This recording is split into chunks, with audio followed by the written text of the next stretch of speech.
Glória a Deus, aquela salva de palmas para o nosso Deus maravilhoso. Glórias e glórias e glórias. Pode se sentar, povo de Deus. A paz, que a paz do Senhor esteja com todos os irmãos, os de sempre, os visitantes. Sejam bem-vindos em nome de Jesus. A paz. Alguns irmãos que a gente vê com frequência, outros que a gente vê de vez em quando, outros que a gente está conhecendo hoje. Sejam todos bem-vindos, amém? Glória a Deus. E quem tem um tempo aí, tempo o quê? De sexta para cá, né?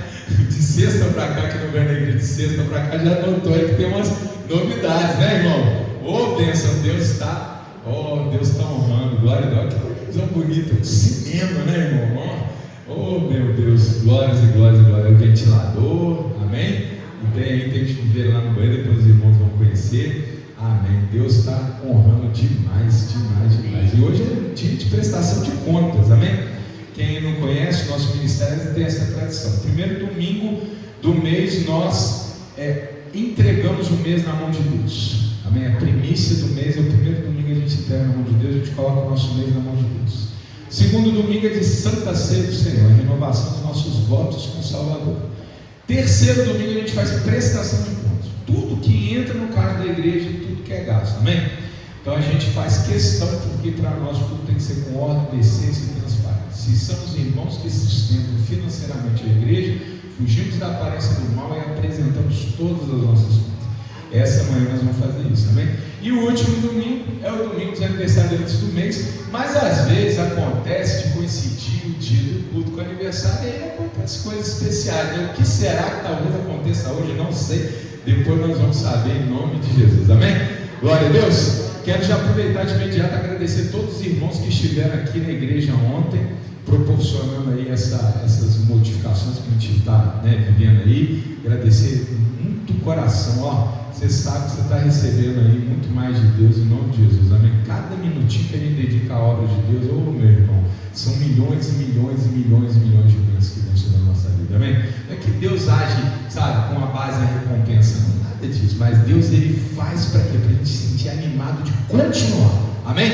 Então a gente tem que abrir o coração para sentir o mover de Deus. Deus está só dizendo assim: continua nesse caminho, meu filho, você vai longe, em nome de Jesus, amém? Você crê nisso? Eu creio. Então vamos sempre nos dedicar à obra de Deus. Então, sem mais prévias, vamos à boa e santa palavra em nome de Jesus. Hoje vamos começar com Filipenses capítulo 1, verso 27.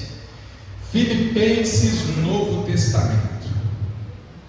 Uma das cartas do apóstolo Paulo, uma das 3 cartas chamadas do cárcere, que Paulo escreveu enquanto estava preso, aquela prisão onde Atos dos Apóstolos nos conta, que ele estava indo para Jerusalém levar doações.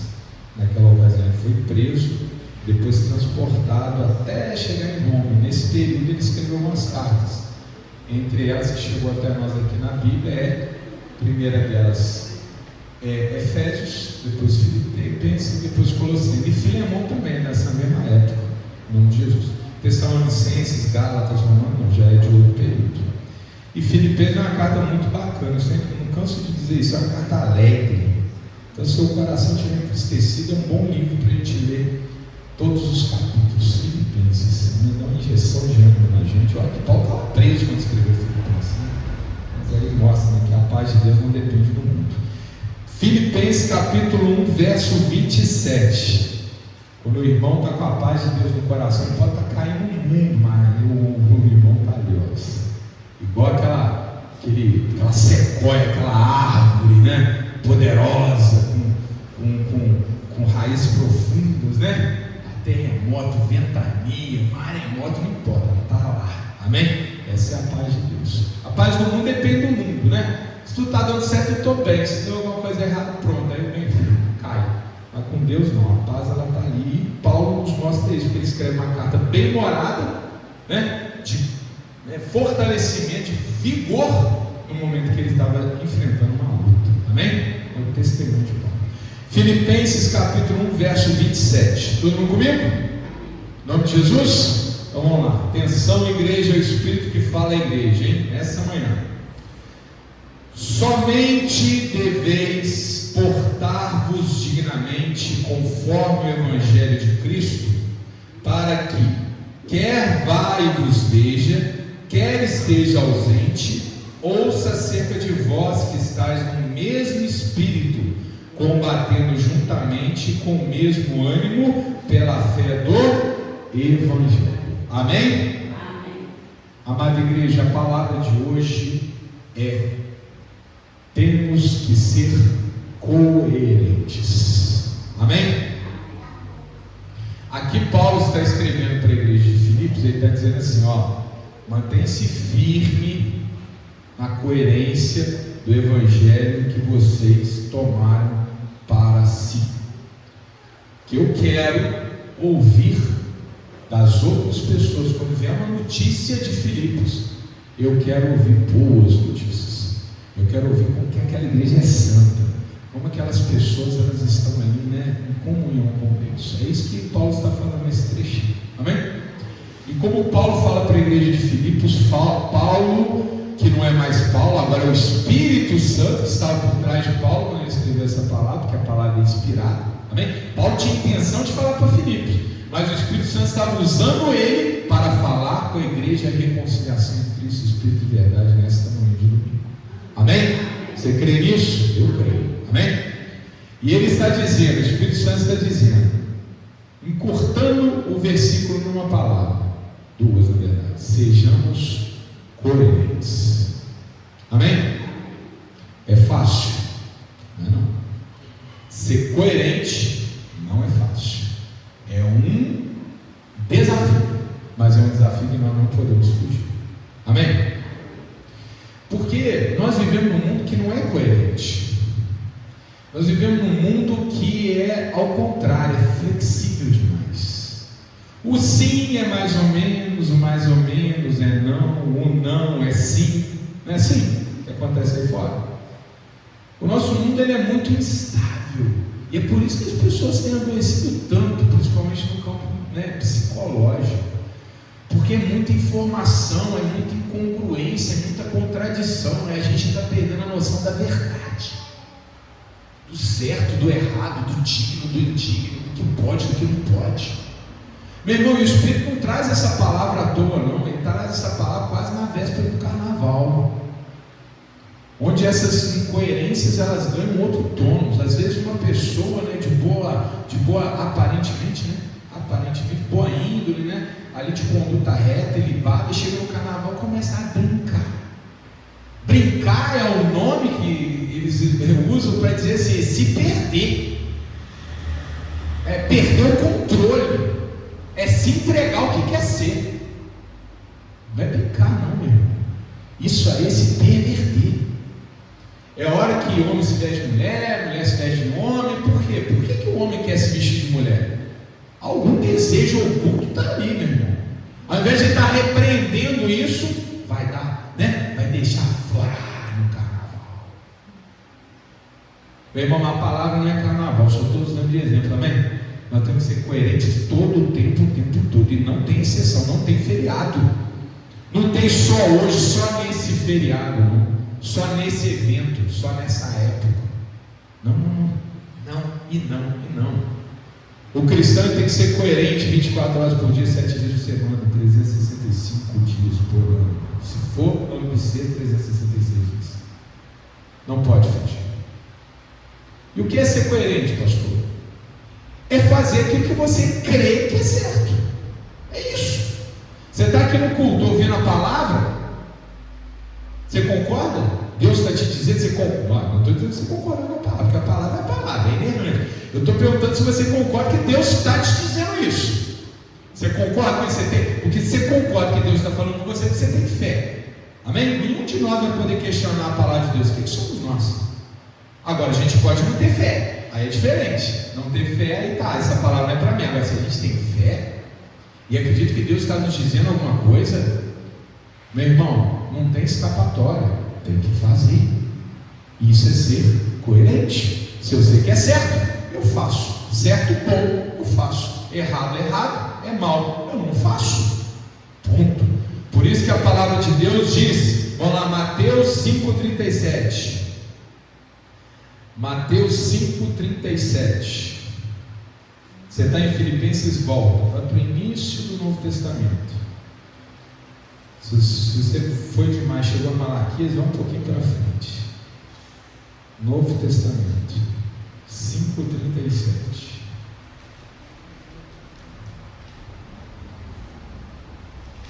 Mateus capítulo 5, verso 37. Amém? Seja, porém, o vosso falar sim, sim, não, não, porque o que passa disso é de procedência maligna. Amém? Isso aqui é ser coerente. Se eu sei que uma coisa é certa, eu faço, eu dou sim. Se eu sei que uma coisa é errada, eu não faço, eu digo não. Mas os meus colegas de trabalho fazem. Quer ir para o inferno com isso? Mas a minha família faz. Meu irmão, está na hora de você assumir o seu posto nessa família e converter. E ser um bom exemplo. Não é converter de ser chato, não, né? Porque daqui a pouco nem te convida lá para o almoço. Né? Chega lá com a Bíblia e fala, começa a pregar, tirar demônio. Não, não é isso que eu estou falando, não. Começa pela tua conduta. O evangélico não precisa citar a palavra de Deus para começar a pregar, não. Ele começa pregando sendo evangélico. É o dentre todos os parentes que não se envolvem em fofoca, é entre todos os parentes que não falam mal dos outros, é entre todos os parentes que é educado, é entre todos os parentes que é aciado, é entre todos os parentes que chega sorrindo e sai sorrindo. Já começou a pregar o evangelho. Amém? E se a tua casa tem uma má prática, daqui a pouco as pessoas vão começar a te perguntar: por que você é tão feliz? Por que você é tão educado? Por que você é tão diferente? E aí você vai ter a oportunidade de pregar o evangelho. Amém? Ah, pastor, mas a sociedade faz assim. Oh, que perigo. Não vou trazer aqui a palavra não para não cansar os irmãos. Daqui a pouco nós vamos colocar, né, irmãos Zé, versículo aqui, vai ficar mais fácil. Não de Jesus, mas a gente tem que encurtar. Confia em mim, depois eu passo a referência. Mas a palavra de Deus fala: no mundo jaz o maligno. E Jesus fala: o príncipe deste mundo está chegando. E Jesus fala conosco, portanto, que quem governa esses atos não é ele, é o diabo. Jesus fala: eles estão em mim, mas o mundo está no maligno. Eu não vou pregar hoje o que é o mundo, não, tá, meu irmão? Porque o mundo é um campo de batalha, e onde a trincheira é o coração da criação, mas não é a palavra de hoje, amém? O que eu quero te dizer é o seguinte: o mundo não é o nosso mundo. Esse é o mundo que a gente só coloca o nosso calcanhar para ajudar a transformar. É por isso que Deus nos chama para cumprir uma missão, para ser luz nesse mundo, para ser sal nessa terra insossa. Não é para nós nos misturarmos e virarmos mais o igual. Não, não, não. Agora, meu irmão, é fácil? Ah, não é não. Vai ter olhares, vai ter deboche. Quando não, você vai ser combatido. Talvez você não consiga aquela vaga de trabalho. Ô, meu irmão, como a gente sabe dos testemunhos assim: ah, aquele cara é evangélico, então eu vou chamar ele para trabalhar em outro posto. Não, senão ele vai perverter a companhia. Ô, meu irmão, mas não fica tranquilo, porque se você não pegou aquele posto, Deus tem 10 vezes melhor para você na frente, amém? Mas você tem que manter a coerência. Sim, sim, é bom, eu faço. Não, não é ruim, eu não faço. E o mundo faz, eu vou ser diferente. E a família faz, eu vou ser diferente. E o meu trabalho se faz assim, eu vou ser diferente. Meu irmão, coerência exige autenticidade. Que palavra difícil, pastor, mas ela é simples de entender. Autenticidade é você ser quem você é. Às vezes a gente é tão convicto para algumas coisas, né? Por exemplo, tipo de futebol, falando com os irmãos aí, os varões.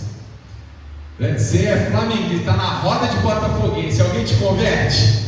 Não, tu vai defender o Flamengo até o fim, não vai? É ou não é? Por que não é assim com Jesus? Por que é assim, não é assim com a boa conduta? Eu já brinquei aqui várias vezes. Tem irmão assim que está casado há muito tempo, né? que chega num determinado lugar, as pessoas perguntam assim, você casa sua, cara, quantos anos? 20 anos. Quê? 20 anos? Como assim? Tipo assim, né? Chama aí a imprensa, um animal em extinção entre nós. Não é? Ou tipo assim, coloca na gaiola, vamos chamar para visitação pública, a gente não acha um exemplar desse mais. Não é assim? O mundo é tão pervertido que agora ser casado é uma coisa para chamar de virar manchete de jornal quase. Enquanto tem cantoras aí que praticamente, desculpa a palavra pesada, quase faz exame ginecológico na televisão. Isso aqui pode. Ser casado é esquisito. Não é, meu irmão? Então é nesse mundo que você quer se misturar? É com esse mundo que você quer se misturar? Não. Esse mundo eu tenho que ser diferente. Eu preciso ser diferente. Eu não tenho escolha. Ou como que eu queria que o mundo fosse todo convertido e que eu fosse igualzinho dos outros? Eu não ia ter que botar o holofote na minha cara. Eu não ia ter que ser julgado pelos outros. Eu não ia ser combatido por ninguém. Mas infelizmente, meu irmão, essa é a tua missão. É por isso que Deus nos fala através do apóstolo Pedro: sois nação eleita, sacerdócio santo, povo separado. Então você não é igual. Você foi separado. Amém, meus irmãos? E agora eu quero trazer 2 exemplos aqui. Um exemplo de incoerência, para a gente sentir como que fica feio ser coerente. E eu vou trazer um homem de Deus, amém? Para mostrar que ninguém aqui está imune a viver essa experiência. A gente vigiar, amém? Orar e vigiar, orar e vigiar, orar e vigiar. Mas eu sou muito santo, então ora 10 vezes mais. Só que você está pensando assim, está errado. Deus já está te atentando. Orar e vigiar, orar e vigiar. Ó, eu vou trazer um exemplo de um cara que andava pertinho de Jesus. E mesmo assim foi incoerente. E aí nós vamos sentir vergonha com ele. Depois eu vou trazer outro exemplo certo, um cara que foi coerente, independente de qualquer coisa. Então vamos começar aqui pelo caso de incoerência. Mateus, você está em Mateus já, tá? Então está pertinho, só andar um pouquinho para frente. Mateus capítulo 26. Mateus 26. Chegou no capítulo 26, acho o verso 35. Aliás, 33. Nós vamos começar no 33. Mateus 26, 33. Pastor, mas eu fui incoerente até ontem. Sabe o que é bom caminhar com Deus? É que a linguagem de Deus é misericórdia. Pastor, mas até hoje, 9h30 eu fui incoerente. Oh, meu irmão, não importa.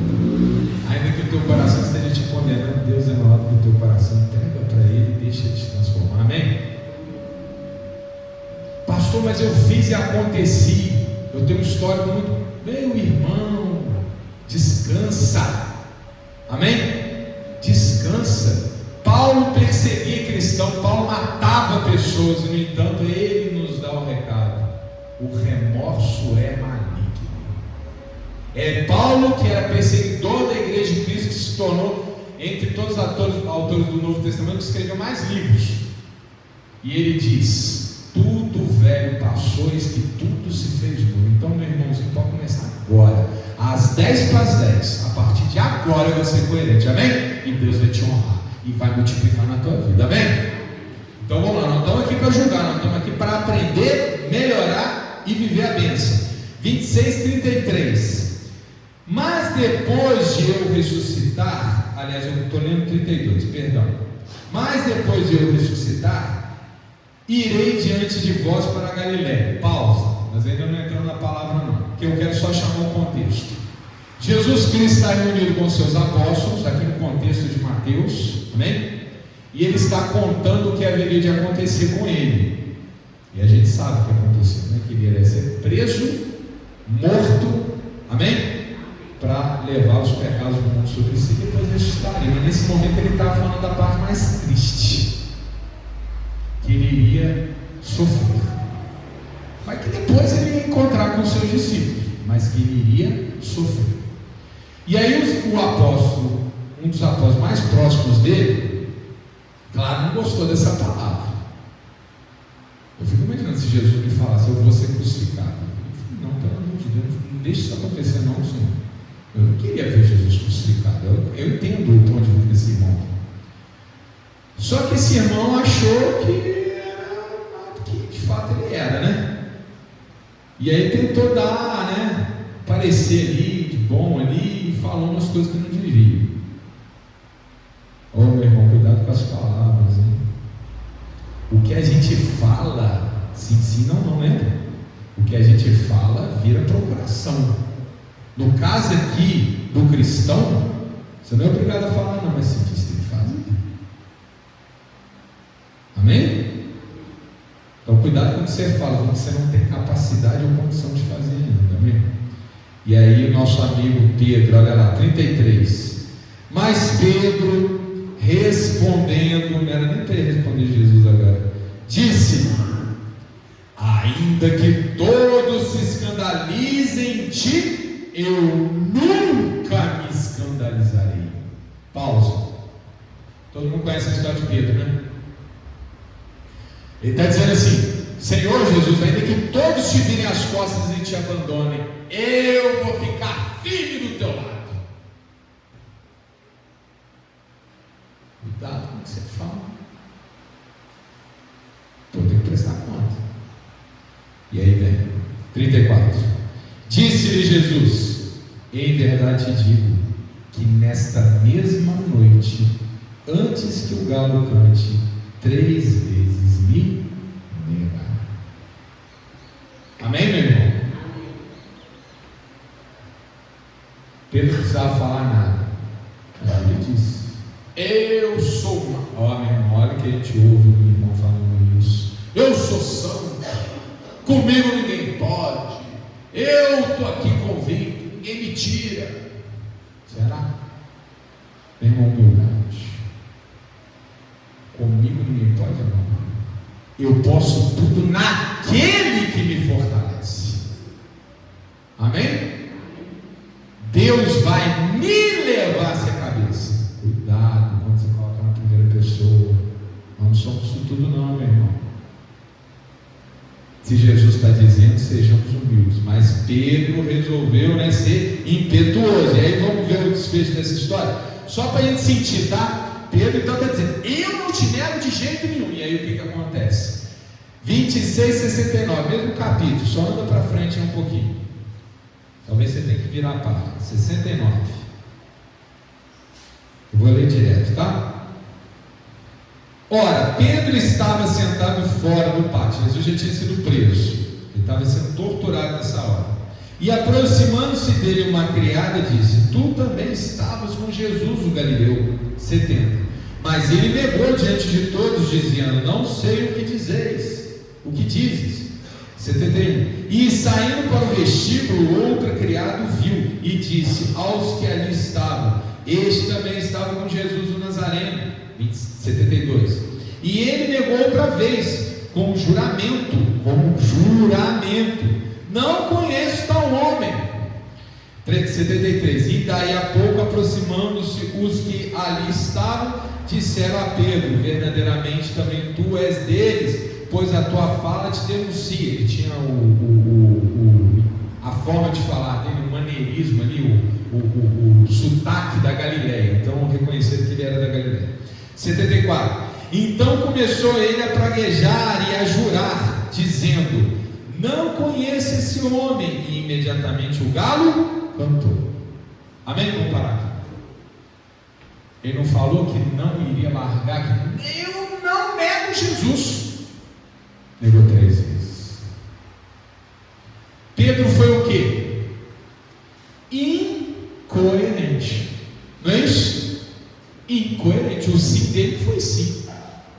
O não dele foi não. O sim virou não e o não virou sim. Sim, Senhor, eu estou com o Senhor. Não está com Jesus. Não, Senhor, eu não te nego. Sim, ele negou 3 vezes. E olha como juro, vocês entenderam a passagem? E que eu estou jurando, praguejando. Ou seja, Mateus foi bacana com Pedro, porque podia ter colocado muita coisa que Pedro falou aqui que a gente não precisa saber, porque o Espírito Santo deixou vir. Talvez a gente pegasse até um certo asco do Pedro. Mas como assim Pedro está falando isso? gaguejando. Meu irmão, não dá vergonha? Não dá. Vamos nos colocar no lugar de Pedro. Você ser descrito pela eternidade. Está aqui, 2000 anos depois, nós estamos falando. Pedro falou uma coisa e fez diferente. Feio, né? É ou não é feio? É ou não é, gente? Graças a Deus, depois Pedro vai se arrepender, Jesus vai perdoar ele, vai virar um grande, enorme missionário. Um homem que fez a diferença. Mas, meu irmão, esse capítulo da vida dele aqui, não é bacana. Amém? Só um parênteses aqui, aproveitar que a igreja está cheia hoje. Nós lemos a Bíblia de capa a capa e estabelecendo quais são os casos que a gente acredita que são positivos e os casos negativos. Amém? Só há um que é descrito na Bíblia aqui que nunca errou, nunca mentiu, nunca transgrediu, nunca fez nada que não seja lindamente maravilhoso: Jesus Cristo. Mas Davi errou. Mas Salomão errou. Mas Abraão errou. Mas Pedro errou. Mas Paulo errou. O contraste é para a gente saber quem é quem. Amém? Só Jesus. Amém? Glória a Deus. Nunca se confunde. Fecha parênteses. Então Pedro, um grande homem de Deus, nesse momento aqui, sujou a biografia. Fez feio. Então, meu irmão, você quer passar esse carão aqui que Pedro passou? Então seja coerente. Eu não quero. Amém? Glória a Deus. Não vamos ser incoerentes com Pedro. Agora vamos ver um caso de coerência. Vamos lá. Agora nós vamos para o Antigo Testamento. Daniel capítulo 1. Só estou trazendo eventos conhecidos. Daniel está lá no livro dos profetas. Está na parte dos profetas. Quem está vindo aí, quem vem nos cultos de estudo bíblico recentes, hoje está cheio de conceito na mente. Daniel é um dos livros do bloco dos profetas. Ele está na fronteira dos profetas maiores com os profetas menores. Daniel, o livro dos profetas. Capítulo 1.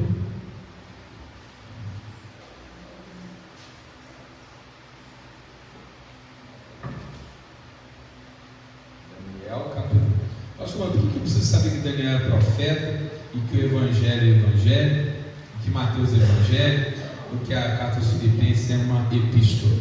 Porque quando você entende, né, a classificação do texto, você sabe como lê-lo. Também você não lê poesia como você lê história. Tem que ler diferente, senão você se confunde. Isso que é importante saber. Daniel capítulo 1. Todo mundo chegou no capítulo 1? Então agora acha o verso 8.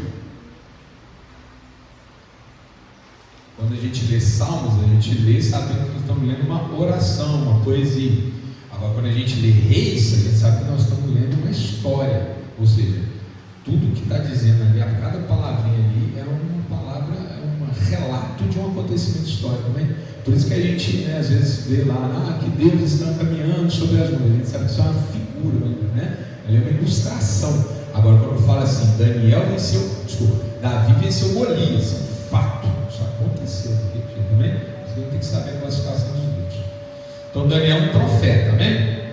Mas nesse trecho aqui nós estamos sabendo da história de Daniel. Não está fazendo profecia, nós estamos sendo introduzidos na história de Daniel. Daniel tem essa divisão, né? Parte do livro é história, parte do livro é profecia. Então 1:8, amém? Estão comigo? Amém? E Daniel assentou no seu coração não se contaminar com a porção do manjar do rei, nem com o vinho que ele bebia. Portanto, pediu ao chefe dos eunucos que lhe concedesse não se contaminar. Pausa. Daniel era um jovem judeu que vivia em Judá na época da invasão babilônica de Nabucodonosor. É a última invasão, dali que Judá vai ser destruída. Os assírios já tinham destruído o norte, agora os babilônios, 100 anos depois, estão destruindo o sul. E os jovens, e aí a palavra mancebo significa isso, jovens, né? Das classes mais altas, ou seja, mais educados, mais refinados, esses foram levados para dentro da corte de Nabucodonosor, né? Porque o próprio rei, na época, ele aprendia, isso era muito comum, ele aprendia com as elites dos outros povos, amém? Pelos comandos, eles absorveram a cultura dos gregos, amém? Aqui, Nabucodonosor sabia que os judeus tinham muitas coisas que podia aprender, então trouxe esses jovens para viver perto dele, tá vendo? E esses que viviam na corte, eles tinham alguns privilégios em relação aos outros que tinham sido levados cativos. Esses podiam se sentar à mesa do rei, ou seja, comer a comida do rei, beber a bebida do rei, que, como a gente pode presumir, era o melhor, né? Não é isso? O rei comer a melhor comida e tomar a melhor bebida. Só que a gente sabe que os judeus tinham uma rigorosa dieta alimentar, lembra? Na antiga aliança tinha disso, não pode comer isso, pode comer aquilo, algo que foi terminado quando Pedro estava lá. Vocês lembram dessa história, né? Desceu aquele pano, né, com algumas comidas, e veio lá a voz de Deus dizendo: toma, mata e come, né? Acabou a dieta alimentar, fecha parênteses. Enfim, naquele momento tinha a tal da dieta alimentar, então não podia comer algumas coisas, por exemplo, carne de porco. Todo mundo sabe que não podia, né? Você sabe disso, não sabia? Os judeus não podiam comer carne de porco de jeito nenhum, amém? Mas não podia comer também como é que é o nome? Camarão. Mas a gente sabe, né? Nem todo mundo sabe. O camarão também não podia comer um monte de coisa. E olha que situação do Daniel. Nabucodonosor não tem essa dieta. A corte não tem essa dieta. Então o que provavelmente ele vai ter que comer agora se ele se sentar na mesa de Nabucodonosor? Ele vai ter que comer essas comidas. Só que ele estava convicto. Ele era um homem ali temente. E ele sabia que ele não devia fazer. A consciência dele gritava nele, dizia: você não pode se misturar. Então o que ele faz? Ele chega até o chefe e diz: por favor, me poupa de comer essas comidas maravilhosas do rei. Me dá só legume e água, e eu me viro. Nós não vamos ler a história toda não. Primeiro momento, o chefe fica meio assim, mas Deus toca no coração dele, ele concede. Mas ele tinha um medo que os jovens judeus viessem a ficar magrinhos e que o Nabucodonosor percebesse. Mas Deus foi tão bom que honrou o esforço desses caras. E agora nós vamos ler essa parte da história. Vamos lá comigo. Daniel 1:12. Avança um pouquinho.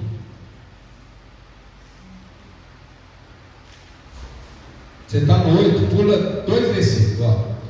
Experimenta, peço-te, os teus servos 10 dias, fazendo que nos deem legumes a comer e água a beber. Então se veja diante de ti o nosso parecer e o parecer dos mancebos que comem a porção do manjar do rei, e conforme vires, te hajas com os teus servos.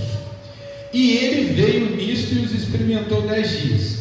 E ao fim dos 10 dias pareceram os seus semblantes melhores. Eles estavam mais gordos do que todos os mancebos que comiam porção do manjar do rei. E último, 16. Desta sorte, o despenseiro tirou a porção do manjar deles e o vinho que deviam beber e lhe dava legumes. Amém? Então eles ficaram sem comer as comidas gostosas do rei, e não é que 10 dias depois eles estavam mais gordos e mais fortes do que todos que estavam comendo as comidas do rei.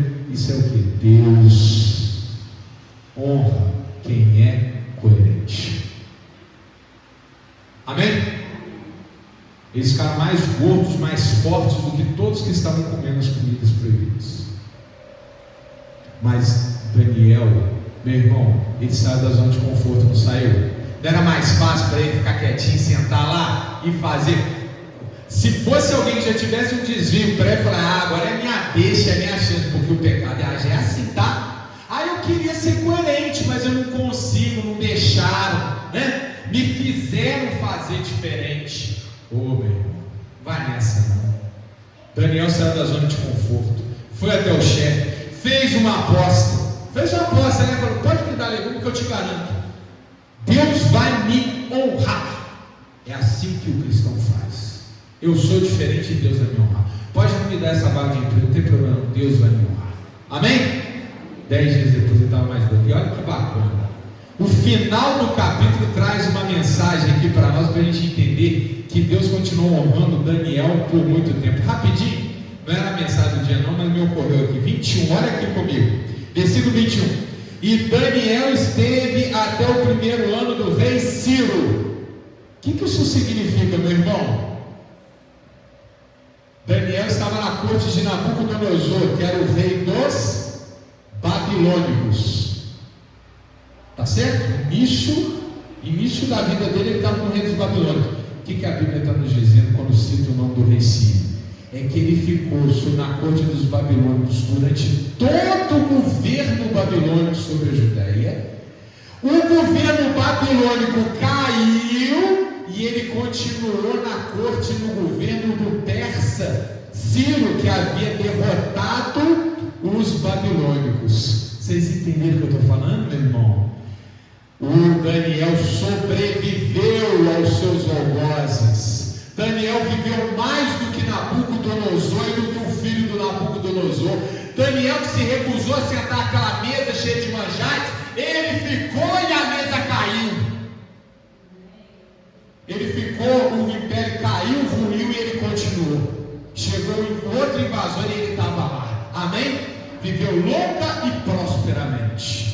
É isso que Deus faz com o coerente. Deus honra, ele sobrevive aos incoerentes. E para terminar, mesmo Daniel capítulo 6, verso 10.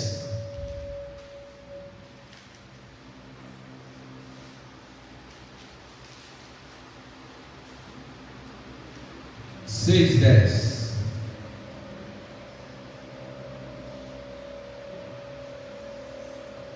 Isso aqui é um outro desafio, amém? Criar um decreto que dizia assim: agora ninguém mais pode orar para outros deuses, todo mundo tem que se curvar só o rei. Aí o Daniel aqui, para ver que não é um homem que foi coerente uma vez só. Amém? 6:10, todo mundo? Daniel, pois, quando soube que a escritura estava assinada, esse decreto, né, que não deixava que todo mundo tinha que agora orar somente ao rei, entrou em sua casa. Ora, havia no seu quarto janelas abertas da banda de Jerusalém, e 3 vezes no dia se punha de joelhos e orava e dava graças diante do seu Deus, como também antes costumava fazer. Amém? Então não é homem de um ato só de coerência. O que eu quero chamar a atenção do meu irmão, da minha irmã, é o Espírito que está dizendo: meu irmão, Daniel não era coerente uma vez, Daniel era coerente em todas as ocasiões, em todos os momentos. E eu preciso continuar lendo, você sabe o que vai acontecer depois. Ele vai ser denunciado, preso e lançado na cova dos leões. E na manhã seguinte, ele quase que converte o rei, porque o rei fica espantado. Daniel na cova dos leões, nada lhe aconteceu. É isso que Deus faz com os coerentes. Ele protege, ele honra, ele eleva a altas posições. E os incoerentes ficam pelo caminho. Sejamos coerentes. Amém? Glória a Deus. Aquela salva de palmas para o nosso Deus.